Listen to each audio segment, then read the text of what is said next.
victory. As someone who was given the opportunity to bless your people but mess up, I pray, oh God, that I will disappear so Jesus of Nazareth will appear in my life even as I become a blessing. Thank you for hearing this prayer. In Jesus' name I pray. Amen.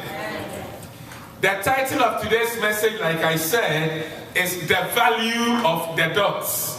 For a recap, because of those of you who were not here last few weeks when I preached, let me briefly summarize the parable we just said. From Matthew chapter 25, it is said that a man was traveling. So he called 3 of his servants and he gave gifts to them. To the first person, he was given 5 talents. The second person was given 2 talents. And the last person was given 1 talent.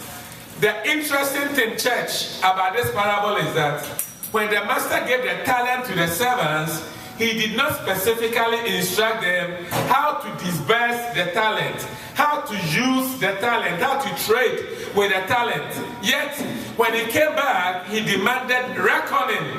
He demanded accountability from them, which means that, listen, with the gift that you have, with the talent, with the strength, with the potential, with the ability that you have, Father God may not necessarily ask you how to use the gift. He may not specifically tell you how to use them, yet on the day of judgment, he will demand accountability from you.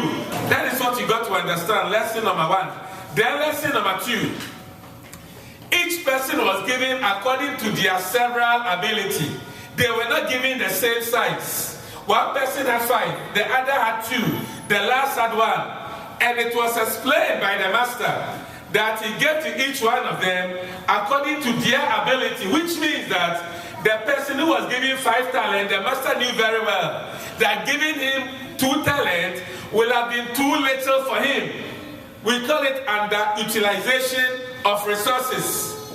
Then the person who was given 1 talent, the master knew that giving him 2 talents will become too big for him. It will become like utilizing the resources. So the master gave to each person according to their ability. Now another lesson we can learn from this parable is this.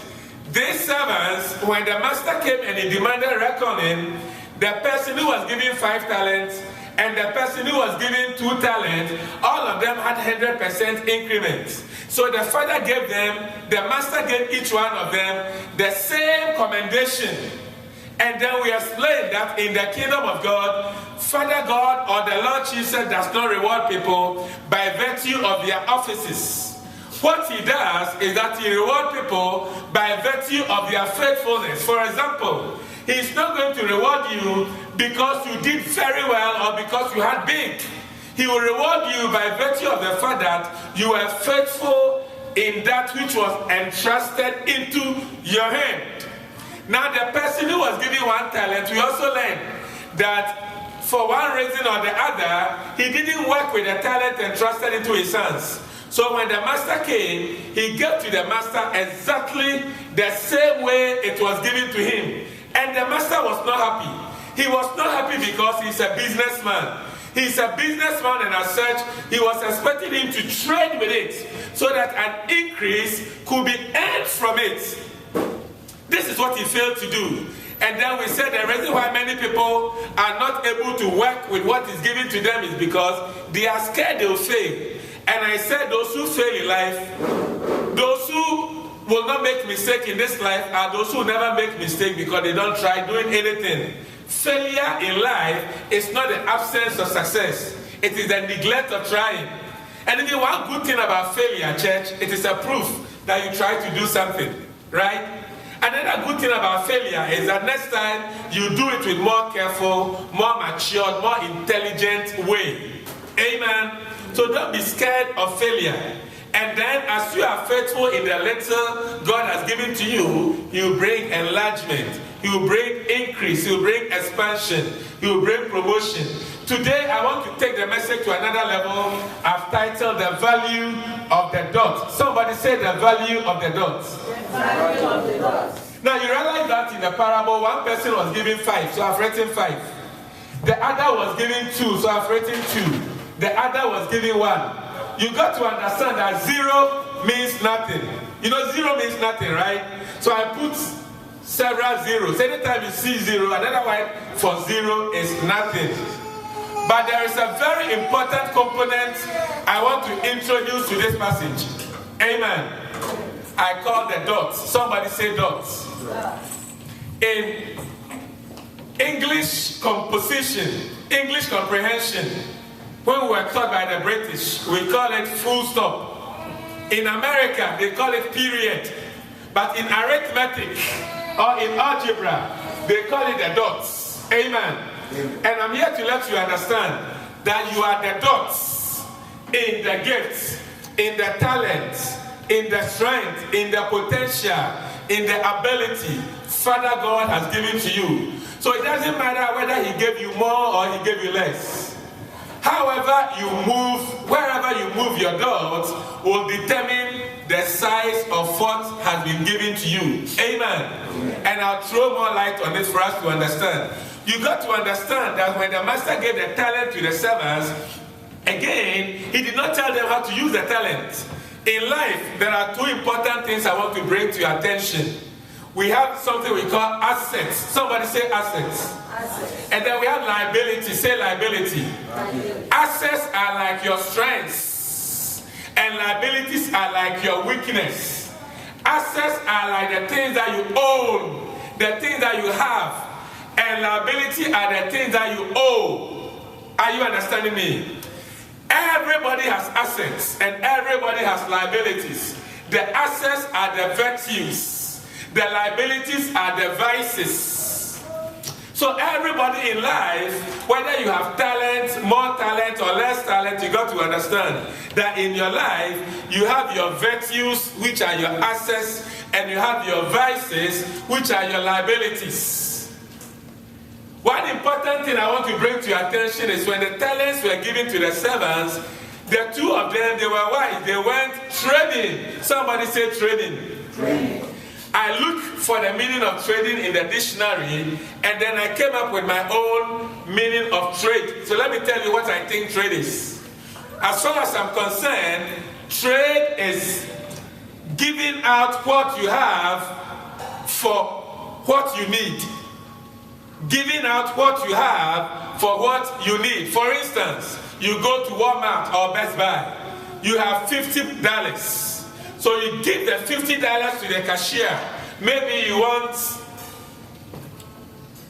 something, anything, Barry. And then you collected Barry from the cashier. That is trading. Somebody say trading.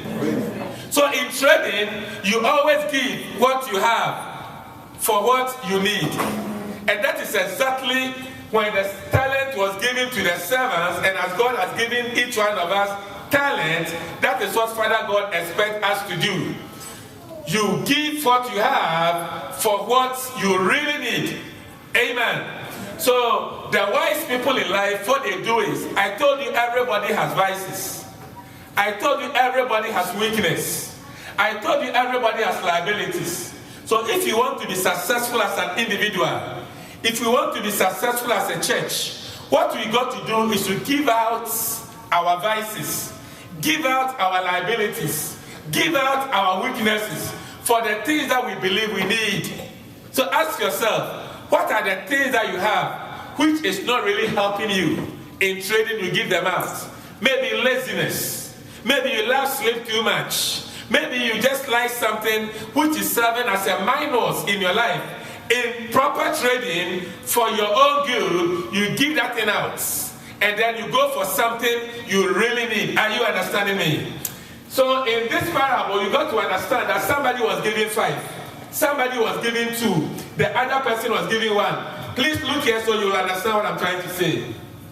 I said that 0 means nothing, so I put several zeros. So let's say the person who was giving 5. In proper trading, you have to go the right way. So let's say you move here, you've moved 1 decimal place. You move here 2 decimal place. Here, 3 decimal place. If you go here, you've moved 1 decimal place, but it is on the minor side. When you put the dot here, although this person was giving 5, as far as the dot is here, it is 0.5, and 0.5 is even less than 1. Are you understanding me? Now let's look at the person who was giving 2.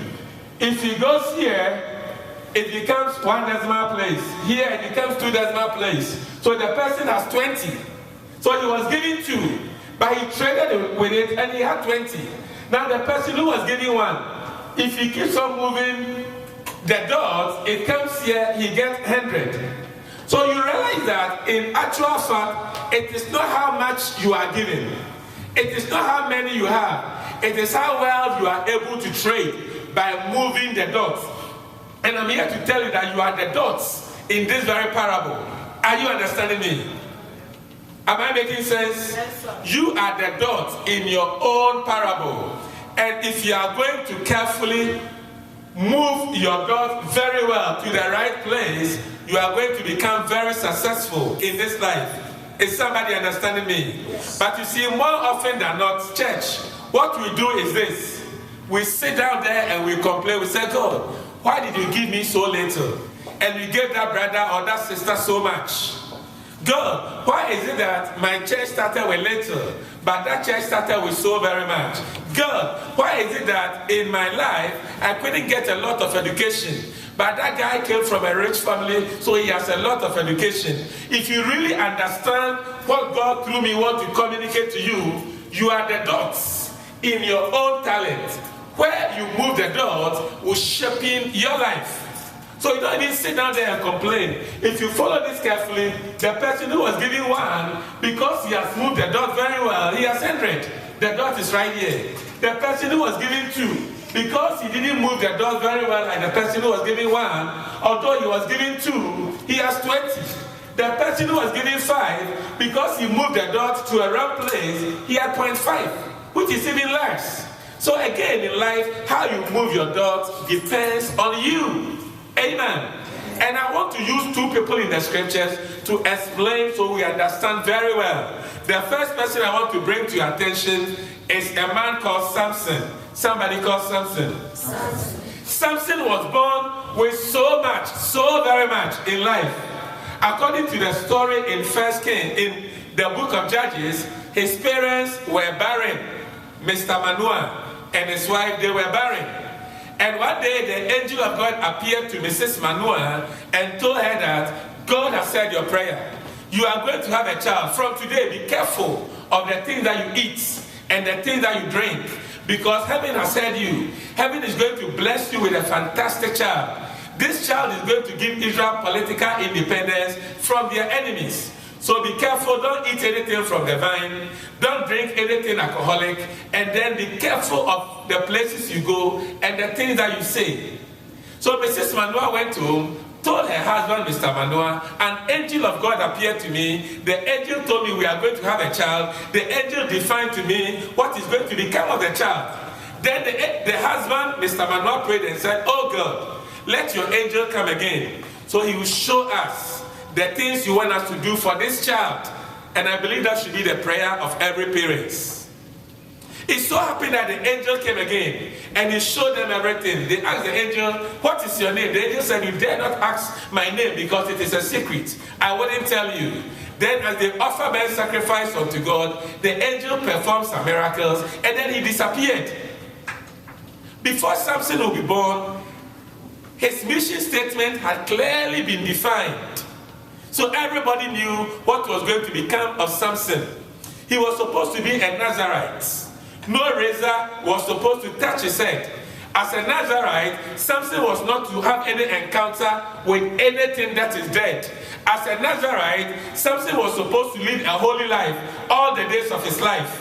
Remember, he was born mainly to give Israel political independence from the Philistines. But do you know that this guy started with so very much, yet he ended up miserably, shamefully, embarrassingly. That's why I believe that it doesn't matter how much you have, but it has to do with what you do with even the little that you have. Are you understanding me?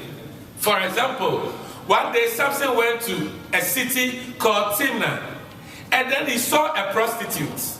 He told his parents, give this prostitute to me, I want to marry her. His parents said, no, Samson, you are a child of a difference. You are not even supposed to marry from Philistine, let alone a prostitute. Samson pressed on his parents, she is the one I want.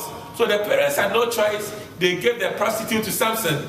Like God, when you force him so much, he will give you what you want. We call it the permissive will of God. And eventually, it will lead to problems. It will lead to challenges. It will lead to difficulties. Are you understanding me?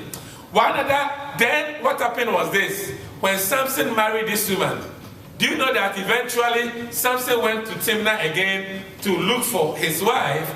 And then his father-in-law had given his wife to his best friend, who was the best man at his wedding. So he even lost that woman because he didn't take his time to seek God's face for marriage. Samson started very well with so much power. One day he went to Philistine and he killed thousands of the Philistines. Thousands of them. He fought thousands of them and he killed them instantly. This should tell you how strong Samson was. Not only that, he was full of wisdom. In Judges chapter 14, verse number 14, he gave a parable, a riddle, one of my favorite messages I love preaching from. Nobody could give the meaning to that riddle. Nobody could give that meaning. He gave them 3 days. He was so wise, wiser than all the people around him. Unfortunately for Samson, instead of him to trade, he traded wrongly. He could even perform miracles too. God could hear his prayer. At a point in time, he was so thirsty. He prayed, and instantly the place he was standing was filled with water, a lot of water, so he could drink. So he wasn't an ordinary person. But when he had the opportunity to trade, he traded wrongly. He went to Gaza and married another prostitute called Delilah. And you see, in life, you might do things and have your own way. But at a point in time, you get to a place, you can't have your way anymore. Like Samson was always having his own way until he encountered Delilah. Delilah was too strong for Samson this time. Is somebody understanding me? Delilah, Samson's wife, connived with the kings and the leaders of Philistine. And then Samson revealed his strength to this woman. This woman in turn told the Philistines. So the Philistines came and then they took the strength of Samson away. His strength was in his head. And then he married a woman. He didn't even know the woman was an enemy. How unfortunate. Because he didn't see God's face. Because he didn't trade very well. So one day the woman asked Samson, tell me your strength, Samson. You always lie to me. Tell me your strength. Tell me the secret of your strength. Then after several attempts, after about 3 attempts, Samson told the woman, this is my secret. Since I was born, no razor has ever touched my head. The moment my hair is removed, I'll become like ordinary man. Somebody say ordinary man. Ordinary. Because Samson didn't trade well, he became like an ordinary man. So what happened was that when he slept, the wife took off all his hair. And then when the wife realized the strength is gone, she called the Philistines and said, hey, I've got his secret. Come on, come and have him. The Philistines came and they plucked the 2 eyes of Samson. Could you believe that? They took his 2 eyes away. The day Samson died, the Philistines were having a party. Meanwhile, God gave Samson to Israel mainly to give Israel political independence from the Philistines. By the very day this man was born, the enemies were having a party. Could you believe that? That is what happened when we don't trade well in this life. So it doesn't matter how talented and gifted and blessed Samson was. He ended miserably. He ended shamefully. He became a disgrace. He became an embarrassment. The grace of God upon Samson's life became a disgrace. So he died shamefully. He died before his time. Hallelujah. Amen. Another person I want to bring to your attention is David. Somebody say David. David is one man who started with very, very little, extremely, very, very little. Psalm 51. David prayed and said, I was conceived in sin. No, he said, I was shaping in iniquity, and in sin did my mother conceive me. I used to think that David was making a general statement until God opened my eyes, and then I understood that scripture David gave was not a general statement. It was something that was very applicable to David's own life. It is believed that David's mother could not be trusted with the birth of David. Jesse and everybody around knew that David's mother has slept with somebody else, and Jesse might not be the real father of David. That's why David was relegated to the background to take care of the sheep. That is why, if taking care of the sheep is the family business, how come it was the last born who was supposed to do it? You remember Samuel had carefully instructed Jesse that in 7 days' time I'm coming to Bethlehem from Ramah. Bring all your children for a sacrifice. Samuel came all right, and Jesse had brought his children except David, because there was so much controversy surrounding David's birth. So after Samuel looked through and couldn't find the right child, the right person to be anointed king, Samuel asked Jesse, "Are these all your children?" Then Jesse reluctantly answered, "Well, there is one taking care of the sheep in the forest." Samuel said, "Come on, go get him quick and let's see." When he was brought, it was realized that he is the one to be anointed the king. You remember when David was going to fight Goliath, his brother Eliab tried to discourage David. Then David said, "What have I done again this time?" An indication that there is always problem between David and the family. They never trusted David because they believed that for David, his mother might have done something crazy. The mother might have slept with somebody else. So they didn't trust David. They didn't believe David. So when David said, "I was shaping in iniquity, and in sin did my mother conceive me," it was a personal statement relating to his life, not a general statement to all humanity. So David was relegated to the background to take care of the sheep because they didn't like him. He was a disgrace to the family. Now David said, "Well, if nobody believes me, if nobody trusts me, so I have to always be in the forest to take care of the sheep. At least I'll maximize the opportunity." Whilst he was there, he was always learning how to play the guitar. He was always learning how to use the catapult, the stone, and the sling. He was playing with these two things every now and then. Do you know that taking care of the sheep is very, very boring? They were not goats. At least goats give problems, so you always have something to do. But for sheep, they are always lying down. They wouldn't do anything. So if you are taking care of sheep, it becomes a very long activity for you until the night time you can't come home. He wakes up in the morning, go there with the sheep. The sheep don't disturb, the sheep don't create any problem. So you have nothing to do. So David said, "Well, if I have nothing to do, I have to learn how to play the guitar. I have to learn how to use the stone and the sling." So it was no surprising at all when one day it was realized that Saul was suffering from mental insanity. So they should look for somebody who is skillful in playing the guitar. David was brought. And when David was brought, he played the guitar so very well. And the evil spirit tormenting Saul left him. Again, I told you the last time I preached from Judges chapter 20, verse number 16. It says in Israel there were 700 left-handed men. Each one of them could gauge at the head, and they would not miss. David was among those people.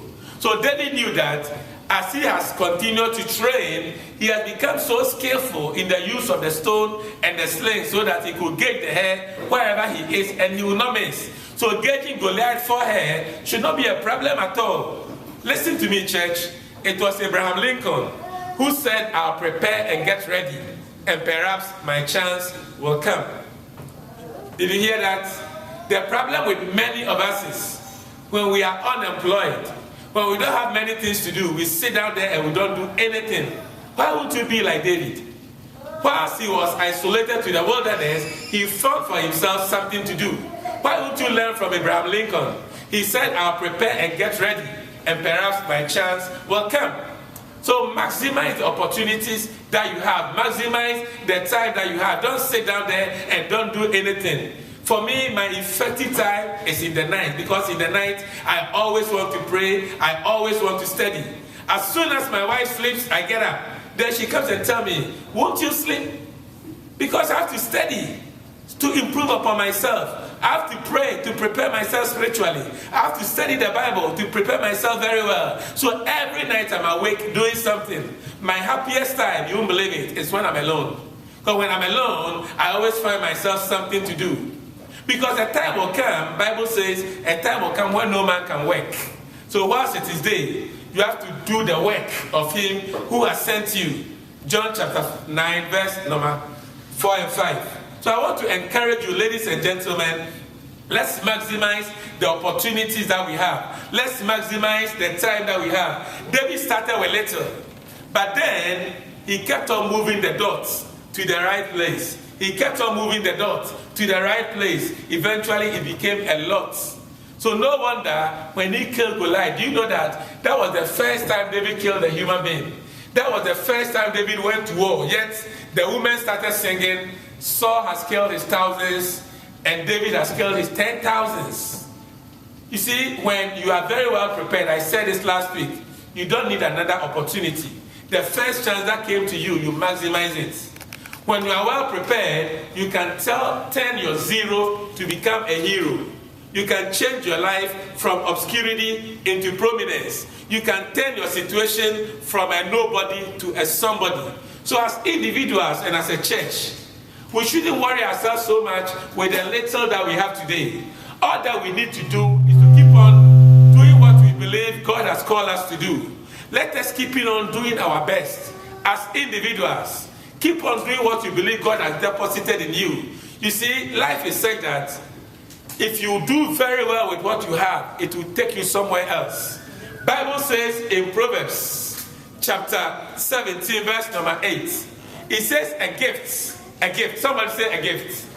It says a gift is like a precious stone in the hands of him who has it. However, wherever, whichever, whenever you turn it, it will prosper. Unless you don't turn it good. But once you turn it good, it will prosper for you. That is Proverbs chapter 17, verse number 8. Again, Proverbs chapter 22, verse number 29. It says, have you seen a man who excels in his work? He will not stand before ordinary men. He will stand before kings and great men. The same proverb says a man's gift will make room for him, and it will bring him before kings and great men. So it doesn't matter we started small. Let us do what we believe God has called us to do. It doesn't matter you may not have anything now. You may come from a very poor family. You might not have a very good education. You might not live in the kind of neighborhood you want to live there. In life, there is nothing wrong when you start small. But you see, everything is wrong when you remain small. And that is why you have to maximize what Father God has given to you. If you maximize it and you use it very well, it will take you to another level.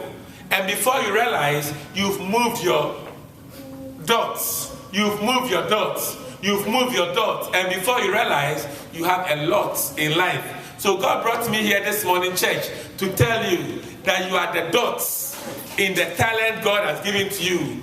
Where and how you move the dot depends on you. You might start with just something little. Diligently work on it.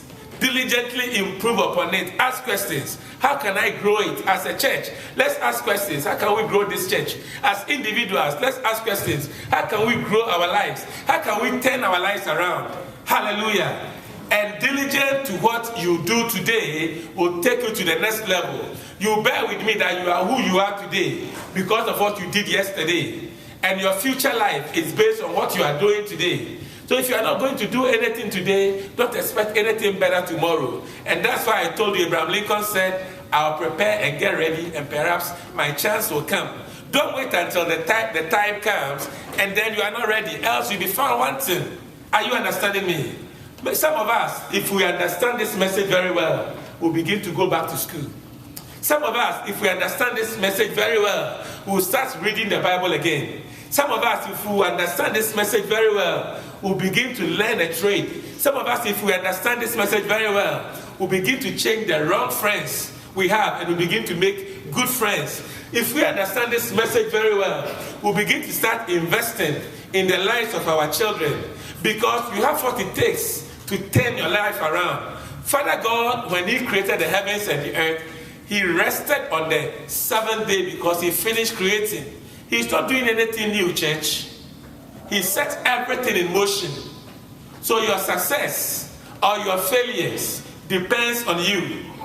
All that you need to do is carefully see the value of the dot. Understand that you are the dots in your own gifts, in your own talent, in your own strength, in your own ability. It doesn't matter how many zeros you have. All that you need to do is to carefully move the dots. As you move the dots, you add value to your life. As you move the dots, you add strength to your life. As you move the dots positively, you add assets to your life.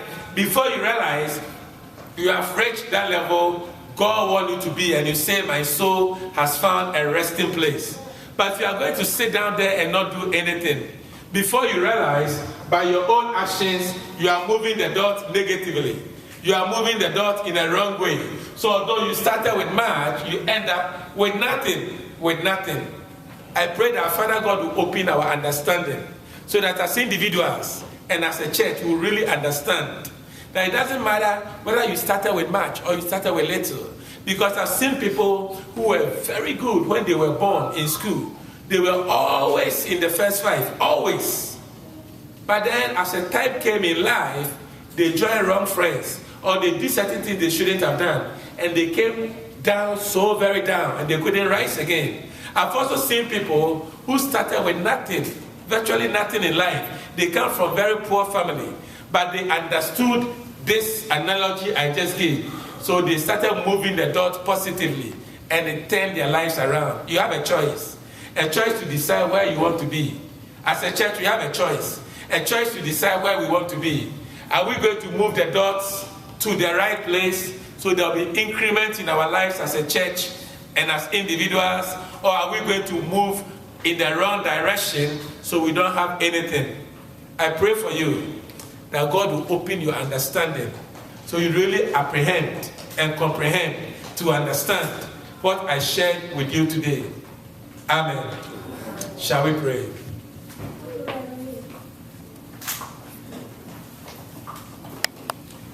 I don't know what you heard today, but I pray that Father God in his own wisdom will open your understanding so that you will understand that when you fail in this life, you have no excuse. The problem with many of us is we give so many excuses why we are still where we are. We give so many excuses why we can't make it to the next level. We give so many excuses why things are not working for us. But if you understand this, excuses will never become your portion anymore. If you understand this, you will never sit down there and complain anymore. You begin to take action. You begin to take action. So those who really understood the message I brought today, what they are going to do is they are going to prepare prayerfully. They will plan purposefully. They will proceed progressively. And they will pursue persistently in everything that they do. Father, in the name of Jesus, help us, Lord, to live up to expectation. Turn our lives around, oh God. Let us know that there is hope for our future. And it depends on us as we take your word and we become practitioners of your word. I pray that this message will be planted deep in the center of our spirits, so we'll become practitioners of it. Thank you for hearing this prayer. In Jesus' name I pray. Amen.